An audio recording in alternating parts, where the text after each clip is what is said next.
사랑하는 기쁨의 교회 성도 여러분, 안녕하세요. 오늘은 다같이 열왕기상 21장 1절에서 10절의 말씀을 함께 묵상하도록 하겠습니다.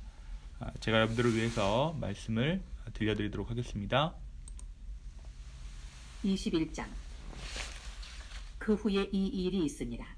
이스라엘 사람 나봇에게 이스라엘에 포도원이 있어 사마리아의 왕 아합의 왕궁에서 가깝더니 아합이 나봇에게 말하여 이르되 내 포도원이 내 왕궁 곁에 가까이 있으니 내게 주어 채소밭을 삼게 하라.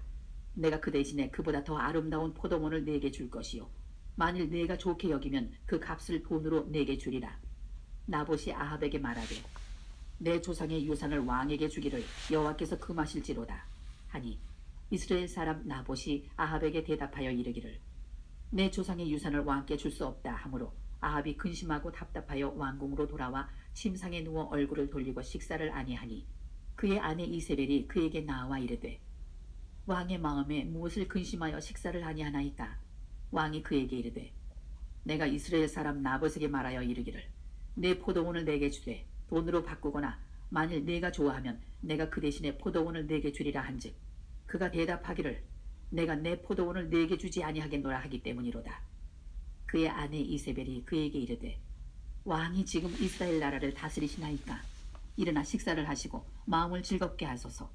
내가 이스라엘 사람 나봇의 포도원을 왕께 드리리이다 하고 아합의 이름으로 편지들을 쓰고 그 인을 치고 봉하여 그의 성읍에서 나봇과 함께 사는 장로와 귀족들에게 보내니 그 편지 사연에 이르기를 금식을 선포하고 나봇을 백성 가운데 높이 앉힌 후에 불량자 두 사람을 그의 앞에 마주 앉히고 그에게 대하여 증거하기를 내가 하나님과 왕을 저주하였다 하게 하고 곧 그를 끌고 나가서 돌로 쳐 죽이라 하였다. 아멘. 우리가 어제 말씀을 통해서 하나님께서 아합에 대한 심판을 예고하셨음을 함께 나누었습니다. 하나님께서 승리하게 하신 전쟁 이후에 아합은 기고만장해진 나머지 아람 왕 벤하닷과 조약을 맺고 임의로 그를 풀어줍니다. 하나님께서는 이 일을 좋게 여기시지 않으셨습니다.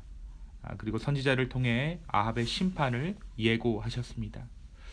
어제 말씀은 선지자의 심판 예고를 들은 아합이 근심한 채 사마리아에 자기 궁으로 돌아갔다라고 기록하고 있습니다.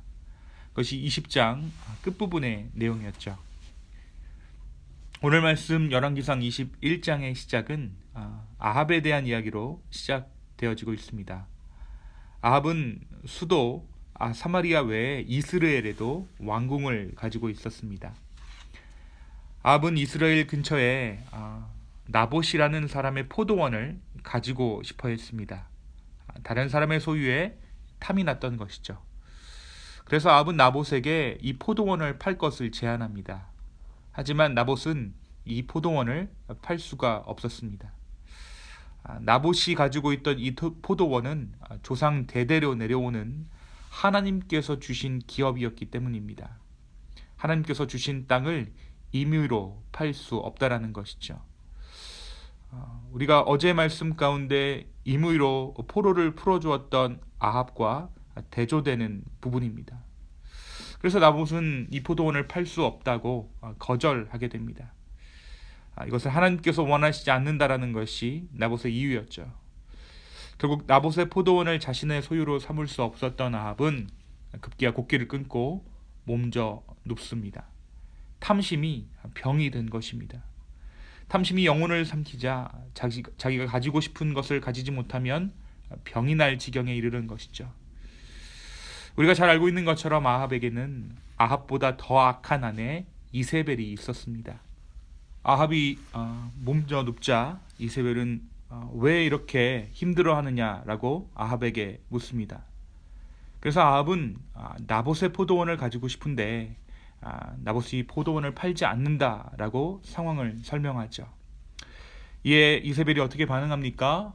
이세벨이 이르되 당신이 이스라엘을 다스리니까 당신이 이스라엘의 왕입니까? 라고 묻습니다.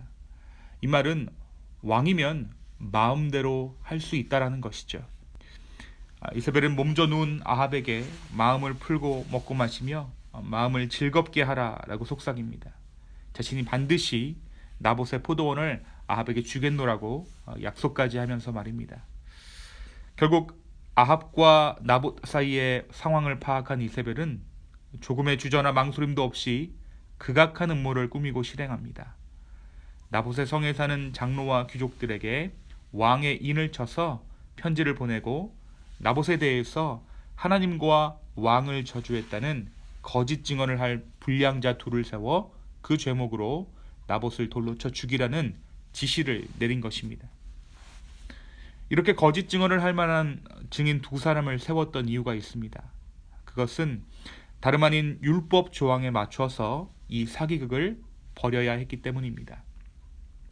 사형에 해당하는 죄는 두세 사람의 증인을 세워야 한다라는 하나님의 율법 조항들에 맞추어서 주도 면밀하게 나봇을 죽이기 위한, 그리고 그 포도원을 빼앗기 위한 음모를 꾸몄던 것입니다. 이것이 오늘 말씀 열왕기상 21장 1절에서 10절이 이야기하고 있는 비극적인 소식입니다. 사랑하는 성도 여러분, 오늘 말씀은 우리에게 무엇을 말해주고 있을까요? 먼저 우리는 나봇의 믿음에 대해 오늘 말씀을 통해 볼 수 있습니다.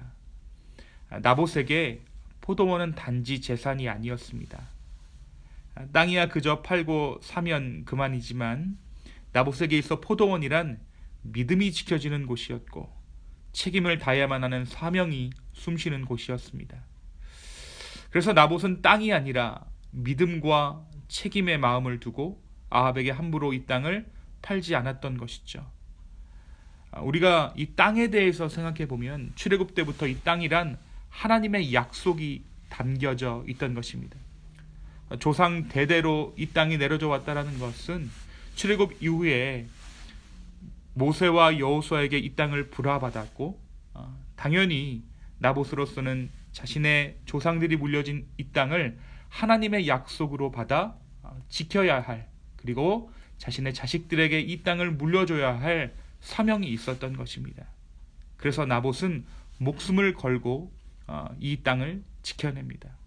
아무리 이 땅을 요구하는 자가 왕이라고 할지라도 그는 이 땅을 사수했던 것이죠. 나에게 당장 이득이 되는 것, 나의 이익을 쫓아갔던 것이 아니라 믿음을 지켰습니다. 게다가 나봇은 아합이 누구인지 잊지 않았습니다. 아합은 왕입니다. 힘과 권력은 나봇이 아닌 아합에게 있었습니다. 하지만 나봇은 아합의 힘과 권력 앞에 결코 비굴해지지 않습니다. 그는 죽음을 무릅쓰고 하나님의 기업인 포도원을 지켜냅니다.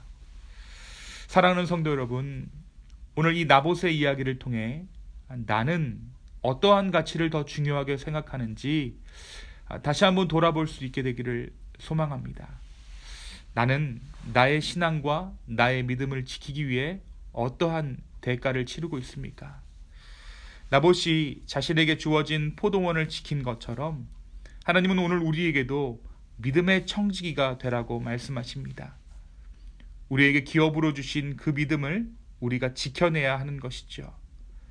다른 어떤 근사한 유혹이 찾아오더라도 우리는 나봇처럼 우리의 믿음을 지켜야 할 것입니다. 지금 잠깐 이것을 포기하고 나중에 복구하면 되지 않겠느냐라는 그러한 합리적인 유혹이 내게 찾아오더라도 나는 이것을 결코 포기할 수 없습니다 라는 믿음의 선언이, 믿음의 신조가 우리의 마음 가운데도 있어야 한다는 것입니다. 오늘 이 나봇의 믿음을 닮아 나의 이익을 쫓아가는 신앙이 아닌 먼저 그의 나라와 그의 의를 구하는 저와 여러분 되기를 예수님의 이름으로 축원합니다.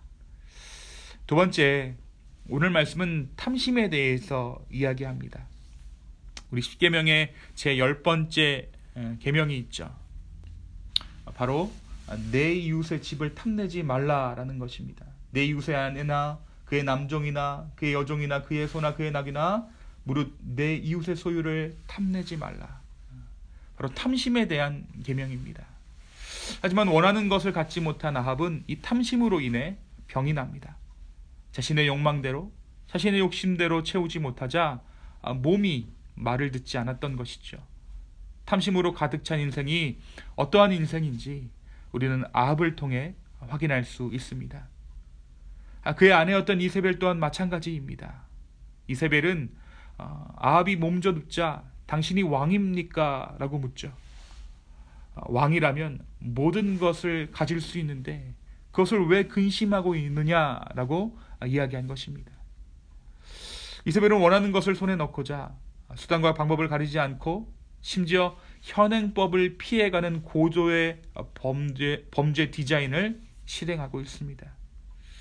그리고 결국 그들의 탐심은 나봇이라는 의로운 사람 하나를 죽이는 것으로 끝이 납니다.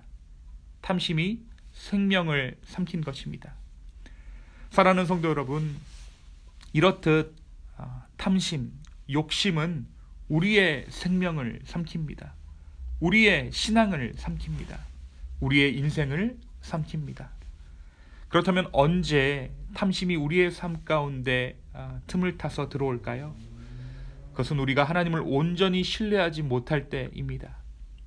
우리의 공급자 되신 하나님을 온전히 신뢰하지 못할 때 탐심은 그 틈을 파고듭니다. 사랑하는 기쁨의 교회 성도 여러분, 내가 오늘 주님을, 내가 우리 하나님을 따르는 진짜 이유는 무엇입니까? 나의 탐심을 채우기 위해 주를 믿고 주를 따르고 있지는 않은지 우리가 한번 돌아봐야 할 것입니다. 그리고 나의 공급자 되시는 하나님을 온전히 신뢰함으로 내 삶 가운데 탐심이 틈타지 않기를, 탐심이 나의 영혼을, 나의 인생을, 나의 생명을 삼키지 않도록 주의해야 할 것입니다. 오늘 주님을 온전히 신뢰함으로 탐심과의 전쟁에서 승리할 수 있는 저와 여러분 되기를 예수 그리스도의 이름으로 축원합니다. 이 시간 함께 기도하시겠습니다. 주님, 오늘 이 말씀을 우리에게 생명의 말씀으로 주심에 주님 감사합니다. 아버지 하나님, 오늘 이 나봇의 이야기를 통하여서 주님, 내가 지켜야 할 것이 무엇인지 마땅히 알아 지켜낼 수 있도록 주여 함께하여 주시옵소서. 주님 또한 나의 공급자 되시는 우리 주님을 내가 온전히 신뢰함으로 탐심이 내 삶 가운데 틈타지 않을 수 있도록 주여 내 영혼을, 우리의 영혼을 보호하여 주시옵소서. 주님, 다시 한번 우리의 삶을 드립니다. 내 삶을 주께 드립니다. 주여 받아 주시옵소서. 감사하며 이 모든 말씀 살아서 역사하시는 예수님의 이름으로 기도하였습니다. 아멘.